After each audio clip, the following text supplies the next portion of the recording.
K8 মডেলের wireless মাইক্রোফোনটি কিভাবে setting করতে হবে সেটাই আমরা এখন দেখাবো।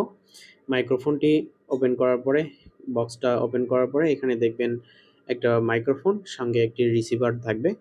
মাইক্রোফোনটার সাথে একটা রিসিভার পিন পেয়ে যাবেন টাইপ সি। মাইক্রোফোনের পিছন পার্টে দেখবেন একটা পাওয়ার বাটন আছে। পাওয়ার বাটন চেপে ধরে চালু করে নেবেন। পাওয়ার বাটনটা চেপে ধরে চালু করার পরে এখানে আপনাকে একটা নীল বাতি জ্বলবে।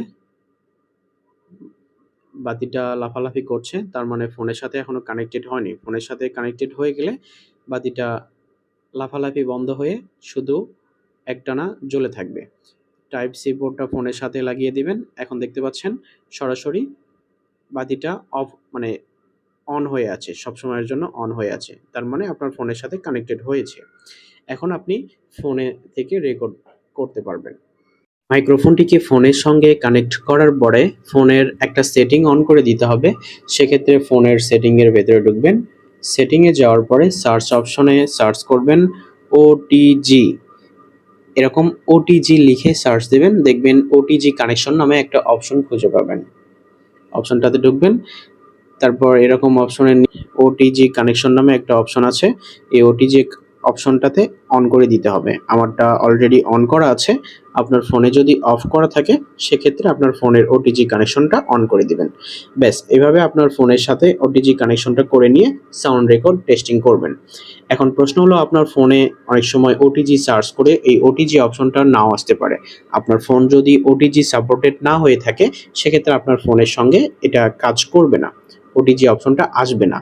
তার জন্য আমাদের দ্বিতীয় স্টেপে মাইক্রোফোনটাকে সেটিং করে নিতে হবে। তার জন্য আপনাকে যেতে হবে আপনার প্লে স্টোরে। প্লে স্টোরে যাওয়ার পরে এখানে সার্চ করতে হবে open camera, OPEN, open camera. Open camera লিখে সার্চ দেবেন। সার্চ করলে দেখবেন এখানে ওপেন ক্যামেরা নামে একটা অ্যাপ চলে আসবে। আমারটাতে ওপেন ক্যামেরা অ্যাপটি ইনস্টল করা আছে, আপনারা ইনস্টল করে নেবেন। এরপরে ওপেন ক্যামেরা অ্যাপটি ওপেন করবেন। ওপেন করার পরে ক্যামেরার ভেতর থেকে আবার সেটিংয়ের ভেতরে যেতে হবে। এই যে সেটিংয়ে গেলাম, সেটিংয়ে যাওয়ার পরে দেখবেন এখানে ভিডিও সেটিং নামে একটা অপশন আছে। ভিডিও সেটিংয়ে যাবেন। ভিডিও সেটিং থেকে নিচের দিকে দেখবেন এখানে অডিও সোর্স নামে একটা অপশন আসে। এই অডিও সোর্সটাতে যাবেন। এরপরে দেখবেন এখানে এক্সটার্নাল মাইক নামে একটা অপশন আছে। এক্সটার্নাল মাইকটা অন করে দিবেন। ব্যাস, কাজ শেষ। এখন আপনাকে রেকর্ড করার জন্য এখানে এই অ্যাপের ভেতর থেকে আপনাকে সবকিছু রেকর্ড করতে হবে। যাদের ফোনে ওটিজি সাপোর্টেড না তাদেরকে ওপেন ক্যামেরা অ্যাপের মাধ্যমে ভিডিও রেকর্ডের কাজ করতে হবে। তবে ওপেন ক্যামেরা নিয়ে চিন্তার কিছু নাই, এটাতে সাউন্ড কোয়ালিটি খুবই ভালো আসে, ভিডিও কোয়ালিটিটাও খুবই ভালো আসে। সেলফি স্টিকের সাথে এভাবে একটা রিমোট থাকে। সেলফি স্টিকের বডির সাথে রিমোটটা অ্যাডজাস্ট করা থাকে। সব সেলফি স্টিকের সাথে এরকম অ্যাডজাস্ট করা থাকে, কোনোটা অন্যভাবে থাকে, তবে এই মডেলের সাথে এইভাবে অ্যাডজাস্ট করা থাকে। এখানে গ্রিপ সিস্টেম আছে, ওপর দিকে একটু চাপ দিলে এটা খুলে আপনি হাতে নিতে পারবেন। হাতে নিয়ে এটা বাটনটা চেপে ধরে চালু করে নেবেন। চালু করলে দেখবেন এখানে সিগন্যাল দিচ্ছে, লাইট জ্বলতেছে। এখন আপনার সরাসরি ফোনের ব্লুটুথ অপশনে চেপে ধরে ব্লুটুথ অন করে নেবেন। ব্লুটুথের মেইন ফাংশনে ঢুকে ব্লুটুথ অন করে নেবেন। নিয়ে একদম নিচের দিকে দেখবেন এখানে অ্যাভেলেবেল ডিভাইসের ভেতরে সেলফি নামে একটা নাম দেখাচ্ছে। অন্য মডেলের সেলফি স্টিক বা ট্রাইপডগুলোতে অন্য কোনো নাম শো করতে পারে, যেমন ভিআইপি নামে কোনো সেল থাকতে পারে, কতগুলো K9 মডেলের আছে, K9 থাকতে পারে, এরকম অনেক নাম থাকতে পারে সেলফি স্টিকের। এটা পেয়ার করে নেবেন। পেয়ার করে নেওয়ার পরে ফোনের সাথে আপনার কানেক্টেড হয়ে যাবে। এই যে দেখছেন সেলফি নামটা কানেক্টেড হয়েছে।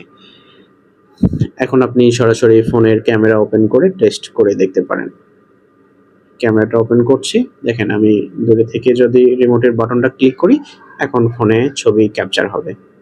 ফোনে ছবি ক্যাপচার হচ্ছে। একই নিয়মে আপনি চাইলে ভিডিও রেকর্ড অন অফ করতে পারেন। ভিডিওতে গিয়ে ক্লিক করলে ভিডিও রেকর্ড চালু হবে এবং আবার যদি ক্লিক করেন ভিডিও রেকর্ড অফ হবে। ধন্যবাদ।